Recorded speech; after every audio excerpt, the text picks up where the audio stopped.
Bonjour tout le monde et bienvenue dans cette 7e vidéo dédiée à LXC LXD. On va s'intéresser aujourd'hui dans cette vidéo à quelque chose d'assez simple qu'on retrouve plus ou moins dans Docker. C'est la copie de conteneur. Donc la copie de conteneur strictement dans Docker, de mémoire c'est pas trop possible. Par contre la deuxième opération qu'on va réaliser, qui est le commit, le Docker commit, mais ici le LXC publish, ça revient au Docker commit en fait, qui revient à committer un conteneur pour en faire une image tout simplement. Donc notre but étant aujourd'hui de copier comment on fait quand on a un conteneur et qu'on veut tout simplement le dupliquer, l'instancier, le scaler, etc. Donc en créer autant qu'on souhaite. Donc ça c'est assez facile à faire. Donc il y a deux méthodes, soit la méthode copy qui revient à copier-coller de conteneur, soit la méthode publish dans laquelle on va créer une image à partir du conteneur et ensuite on va relancer cette image à partir de voilà, pour créer un nouveau conteneur.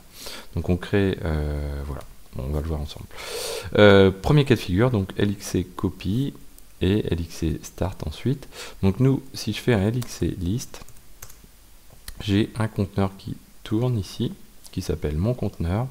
Donc je vais faire un LXC, on a dit copie mon conteneur en mon conteneur, copie conteneur. On va l'appeler copie conteneur, ce conteneur, tout simplement. Valide container, copie un container. Voilà. Je pense que le underscore a priori ne passe pas dans les noms. Tiens, c'est marrant. Donc si je fais un LXC list, j'ai bien un deuxième conteneur qui a été créé. Vous voyez que je n'ai pas stoppé le premier conteneur et j'ai pu créer ce deuxième conteneur qui est en état stopped. Donc là on va faire un LXC start et copy container. Voilà. Toc. Et du coup on se retrouve avec deux conteneurs qui tournent. Donc vous voyez que pour l'instant il n'y a pas l'IP, mais en attendant un petit peu, il lui attribue l'IP et il est fonctionnel. Donc ça c'est la première méthode. La deuxième méthode qui est plus lourde, mais qui est bonne à savoir quand même, c'est on va partir, ce qui n'est pas recommandé aussi au niveau de Docker, c'est un peu le Docker commit, mais là on va faire un LXC publish et on va lui passer la commande suivante, LXC publish le conteneur source vers le nom de conteneur suivant. Donc LXC publish.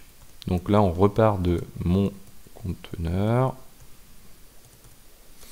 --alias et là on va lui passer le nouveau nom de notre conteneur. Donc là on va le faire en publish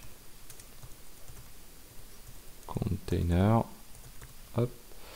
Donc si je fais ça, qu'est-ce qu'il me dit? Il me dit le conteneur est en train de tourner.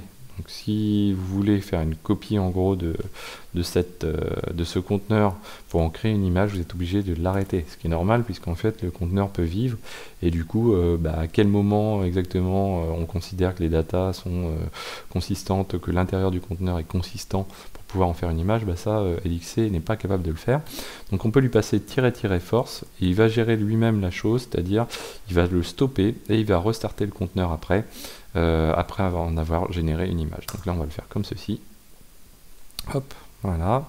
Et donc là si je fais LXC list, je me retrouve alors pour l'instant avec deux conteneurs. Par contre si je fais LXC image, alors on va se remettre comme ceci, image list, je me retrouve avec une image qui s'appelle publish container. Oui, tout à l'heure je vous ai dit alias, c'est alias, ça correspond à l'image. D'ailleurs on va le refaire, LXC image remove, delete. À chaque fois je confonds les deux. Donc on delete l'image, on va la régénérer, ici c'est publish image. Pardon. Voilà, donc là on vient de générer l'image, donc LXC image list. On vient de générer l'image et maintenant on peut lancer un conteneur à partir de cette image. Donc LXC launch, hop, image avec un S ici, publish image, et on va en faire le conteneur qui se nomme publish container. Publish container. Voilà, donc là il va lancer le conteneur. Hop, hop, hop. L'image not be found.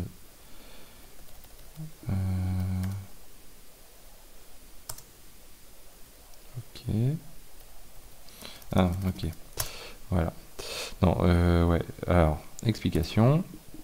Donc là, il vient bien de lancer le conteneur. Ce que j'ai fait lors de la premier lancement, en fait, j'ai lancé image 2.publish image, en fait, ce qui va rechercher sur le remote qui s'appelle image. Et le remote image, en fait, il est sur Internet. C'est le dépôt officiel de Linux Container. On verra ça plus tard.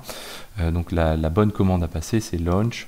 Comme mon image est locale, donc j'ai pas besoin de préciser le remote, donc pas de 2 points, et le nom de l'image, le nom du conteneur, tout simplement. Donc là, si je fais elixir list, donc je liste mes conteneurs, j'ai bien mon premier conteneur, mon conteneur copy container et mon conteneur publish container qui lui est lancé directement, puisqu'en fait, mais vous voyez que la démarche est pas si simple, puisque ça demande un arrêt relance premier conteneur, et puis créer une image à partir d'un conteneur, c'est pas forcément pardon, toujours la meilleure méthode. Donc voilà, la première méthode est plutôt assez pratique et recommandable. La deuxième méthode est bonne à connaître dans des cas de figure précis, quoi. Voilà, donc j'espère que cette vidéo vous a plu et je vous dis à très bientôt sur Xavki.